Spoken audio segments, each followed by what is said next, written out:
Okay, I'm going to start it up for a real short time, verify it's got no oil pressure.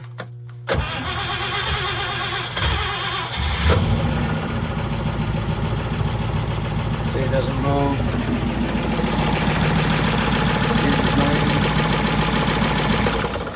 So we'll remove the oil sender and prime the engine, which is located right here in this 138 Gray. This is a 23 Lyman 138 Graymarine.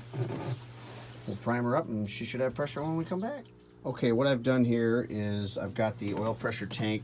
I already charged the shop with, 80-90 psi of pressure, and I took the oil sending unit out and I got my valve in here, so I'm going to flip the valve and we're going to pump this oil right into the motor.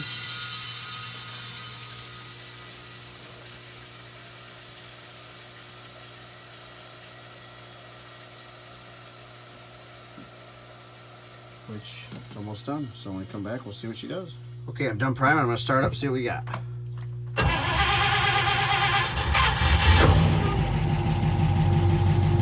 at that. Come right up. Didn't even have to raise the throttle.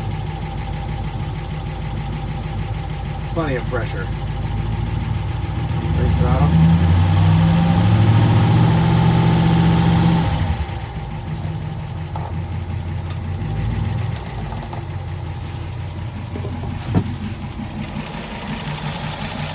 Old grill still sounds good yet. Probably early 60s, 23-foot Lyman.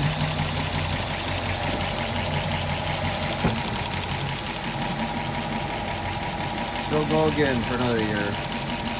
That's what you gotta do to these old engines when the oil pumps get a little bit of wear in them. They sit and they lose prime, and you can't buy new oil pumps for them anymore. You can get kits unless you find some of these new old stock. So this is an easy way to get around it, so it should still work.